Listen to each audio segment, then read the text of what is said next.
Hello everyone, I'm Captain Logan, and welcome once again to the long, sprawling, mysterious, buried catacombs we call the Comic Book Vault. Welcome back to Tick Month. Today we're going to be taking a look at the next installment in the Tick Omnibus. This is the Tick Omnibus Part 3, and as you can see here on the cover, we've got the Tick fighting multiple Santas, which is something that in fact does not happen in the Omnibus, and we'll find out why here in a little bit. This one tackles only 2 issues. This is Ben Edlund's issue 11 and 12.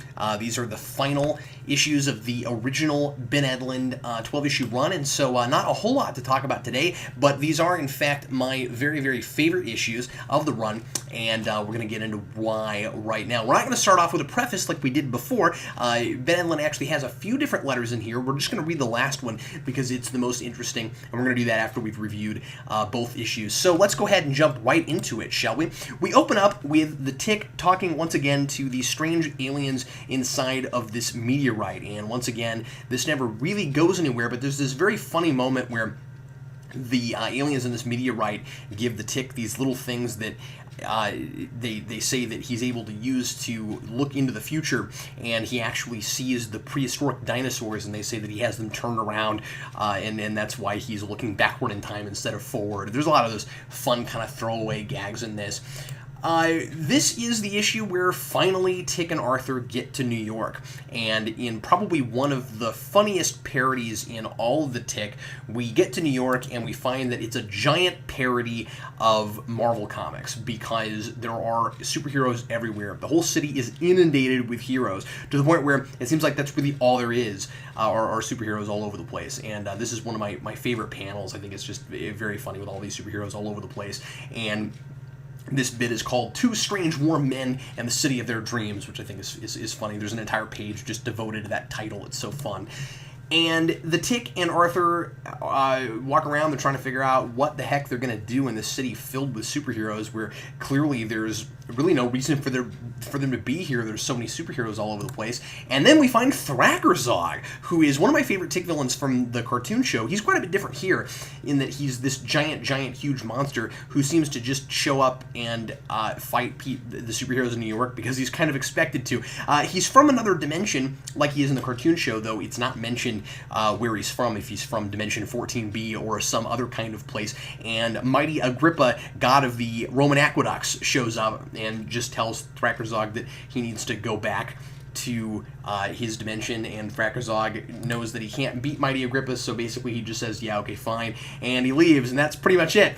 It seems like it's pretty easy for all these heroes to defeat these villains because there's just so much of them all over the place, and Thrakkerzog, it's kind of sad this is really his only appearance because, like I said, he's so much fun in the cartoon show, and I always kind of expected that Thrakkerzog was a bigger deal in the Tick comics, and this is pretty much where we see him, at least with the Ben Edlund run. I guess we'll see as we go along if he ever pops up anywhere else, but I've not seen it in anything that I've read. So, Mighty Agrippa is kind of a parody of Thor, and he's very funny. He talks a little bit like Thor, but of course he's a Roman god instead of a Norse god, and his powers have to do with the Roman aqueducts. I think it's very funny.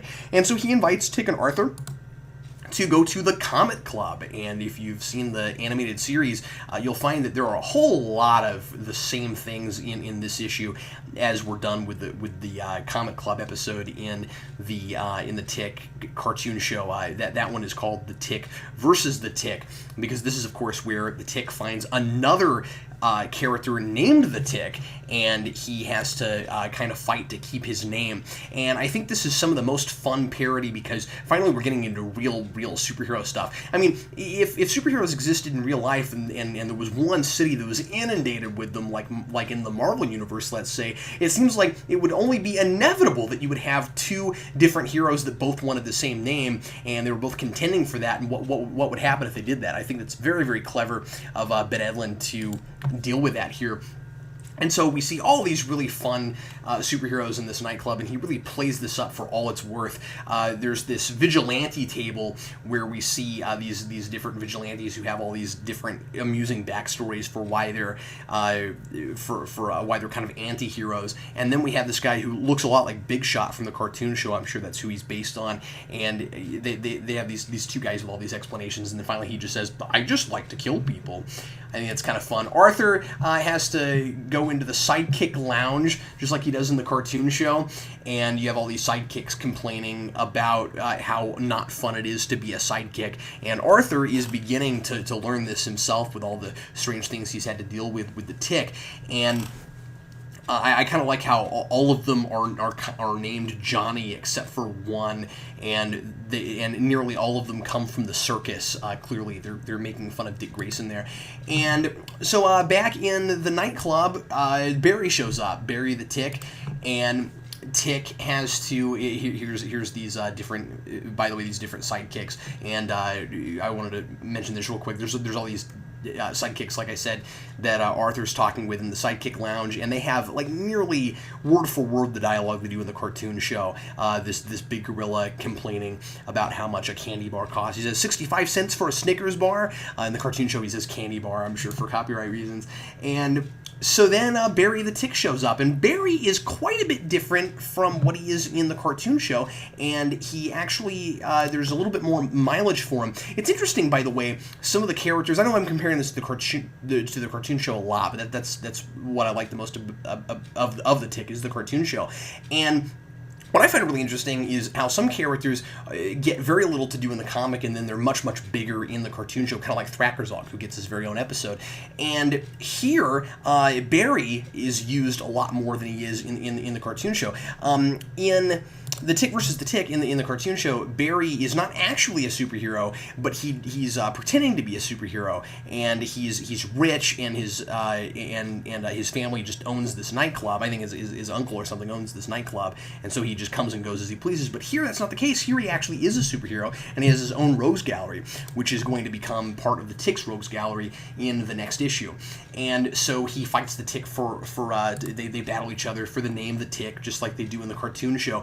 But you'll notice that there's not anything else going on here. We don't have like this extra supervillain like we do with the evil midnight bomber that bombs at midnight in the cartoon show. It's just the Tick versus Barry, and that's what's going on. And the Tick ultimately wins, and unlike in the cartoon show, he doesn't just get to keep his name, and then Barry is Barry, and then everything ends hunky-dory at the end. It's that lawfully, it seems, Barry doesn't get to be called the Tick anymore. And here in the next issue, you're going to see some very strange and interesting things happen with that. And I really like how Ben Edlund plays this up as if there's like a law that these superheroes have to abide by. You got a little bit of that in the show with the superhero licenses, but here they take it much, much further, and I'll show you that right now. So we get into issue 12, and they go to the Barry, the Tick, Barry's big castle, and he seems to be kind of a Bruce Wayne kind of character, sort of. He's got his big manor on top of a big hill. It looks a little bit more like a castle than Wayne Manor, I think. But anyway, he has his own Tick cave, and I think it's really funny that just blatantly Ben Edlund gives him a Tick cave, because it doesn't make any sense for ticks to have caves, but there it is. He's that much of a Bruce Wayne character. He just rips things from Batman. And this story is called One Man's Treasure is Also Another Man's Treasure. And what we find is that because the Tick gets lawfully gets to be called the Tick, and Barry no longer does, he gets anything that Barry was entitled to while being called the Tick, and Barry loses all of it. So basically, the Tick and Arthur briefly move in with Barry, and they get to live in the Tick cave, and the Tick gets everything he gets, including all of his gadgets and his vehicles and all kinds of cool stuff, and it drives Barry insane.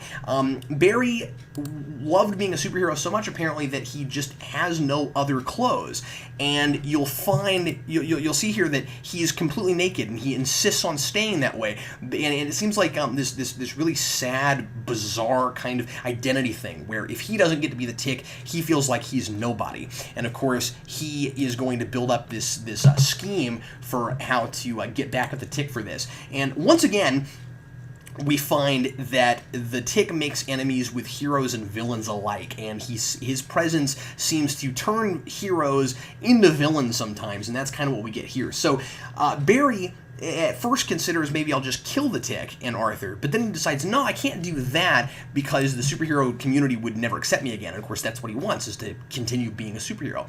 So instead, what he decides to do is he's going to get a hold of his rogues gallery and try to get his rogues gallery to go after the Tick. And we'll see that in just a minute. What happens to the Tick while he's in the Tick cave is this really strange thing that kind of interrupts the narrative, where he decides to monitor the culture. And there's all of these weird commercials where Ben Edlund is making fun of the commercial nature of American society, and he gets trapped, and there's this really weird image of this like swirling vortex after all of these terrible, bizarre commercials where I like that it says consume, and then there's this really neat image of the swirling vortex turning into all these pillows that kind of encompass the Tick until Arthur snaps him out of it. This doesn't seem to have really much to do with anything other than, again, Ben Edlund just making fun of and kind of playing around with the commercial nature of American society. And so now we get to Barry's big giant master plan, and here in a second. Actually, first I should mention this. There's this strange, mysterious bit where there's this person who looks a lot like Arthur, who is flying around the comic club, and this person has something covering their mouth. Now, again, I've not read much past this with any of the other people who have written the Tick, so I'm not real sure if this is dealt with later on, but I wonder who this is supposed to be, and if this is maybe supposed to be Carmelita. It's hard to tell just looking at this person if it's a man or a woman. It looks like maybe it is a woman, but it's clearly not Arthur, because in the previous page, Arthur is still at home, or at least at Barry's place, with the Tick, and then right after this, there he is again, still there with the Tick. So that's not Arthur, and it's hard to know what exactly is going on there. So this is where Barry makes his master plan, and he decides to call up the Terror. And the Terror, once again, a character used in both the cartoon and the live-action series, and played in the live-action series, by the way, by the great Armin Shimmerman, who played Quark in DS9. He has his big band of supervillains like he does in the show, but they're all different except for one. And the one that's the same from the cartoon show is Toon Law, not of this world. In the cartoon show, it's Toon Law, not of this Earth. And what's strange is here, Toon Law is male and seems to be female, or maybe even non-gendered in the cartoon show. But we also have Multiple Santa, who is in the cartoon show, and here is just called Multiple Santa, and we don't actually see Santa make multiples of himself. And of course, like I showed you earlier with that cover, we have to assume that he has the power to make multiples of himself, but we don't actually get to see him do that here. We also get the strange, presumably, again, non-gendered, or we don't know what the gender is. That big deal is made out of that, with the fuzzy person, and that's very strange. And again, not a lot is done with it yet. And this all ends on one giant cliffhanger, where, again, Barry decides to call up the Terror and tell the Terror that now he's blue and he has a sidekick and he looks very different, but he's still a Tick, and here is exactly where I'm going to be tomorrow, and you guys should all show up and fight me. And that's just what's about to happen. And of course, that's him trying to set up the Tick so that his enemies will destroy him for him, and he can get his name back and be the Tick again. And it's all very funny, and I really enjoy it. Again, these are my two favorite issues of the whole Ben Edlund run. I think he's really hit his stride with mixing parody and fun plot. Unfortunately, again, it's a big cliffhanger, and nothing is ever done with it. The Tick and Arthur suit up. They get these great gadgets from the Tick cave that Barry has, because, it's theirs now, and they're entitled to it. And then they jump on their motorcycle, and they ride off. And then coming up next, we're supposed to have a big, huge, giant fight. But guess what? Issue 13 never happened. Yeah, that's right. Ben Edlund got busy with the cartoon show, and 13 never happened. Now, here's what's really interesting. There is an issue 13. It's called issue 13, the pseudo edition. It was put out in 2000, and Ben Edlund had nothing to do with it. It was some other people who put this together who decided to try to write a story about what might happen with all of this, and it's not even considered to be part of Tit canon, if there is such a thing. It's just this kind of standalone thing, and it's supposed to kind of take the place of 13 because Edlund never got to it. So what I'm going to do right now is I'm going to read Ben Edlund's bit about issue 13, and actually this thing you're seeing here is yet even another letter that I'm not going to read about 12, but I'll just put this up while I'm reading this. This is by the way Proto-Tick. This is one of Ben Edlund's original concept drawings of the Tick, and you can see there the evolution of where he started with and then where the character went. But this is what he has to say about the 13th issue. He says it, and this was written again in the early to mid 90s, probably around 96. Again, this is while the animated series was being made. He says, it hangs out there at the backs of several thousand bright minds, the haunting and ultimately unanswerable question, where is the 13th issue of the Tick? Like the long-lost 13th tribe, it scrambles, dazed and underfed, through the fevered brain of me, Ben Edlund. It picks up various shiny curios along its way, strapping or taping them to its skeletal form, and then crying out, water, to the unhearing, wrinkled pink desert that is its only home. How terrible is its wayward plight, and how few its meager joys. Actually, the 13th issue has been put on its long hiatus because of my involvement with the television series. When I first signed with Fox and agreed to consult on the animated show they were going to produce, I was truly intending to sell out. But during the course of production, a stronger attachment to my big blue baby who had suckled for so long and with such force on the withered teat of my creativity drew me in the process first as a writer and then as a co-producer and designer. That was over 3 years ago. 3 years during which I've rarely had enough time off to gather my thoughts or clean my apartment, much less write and draw a comic book. So let this fall in line with the rest of the apologies I've issued over the years, asking for your patience and forgiveness. I would like to do another final installment in the story of the Tick as presented in issues 1 to 12 of the series. This would conclude the story I've told while allowing the characters to continue and find adventure, good feelings, and love of self in another series, hopefully published in the near future. For me, the 13th issue will be a way of rounding out the world of the Tick, a world I started when I was 17 and will finish over 10 years later. I'd like to use it to investigate the future of the Tick and Arthur's life together, to see what happens when Arthur starts getting older and less enthusiastic about his role in the crime-fighting profession. At the same time, the storyline left off at the end of the 12th issue will be concluded with an epic battle against multiple Santa.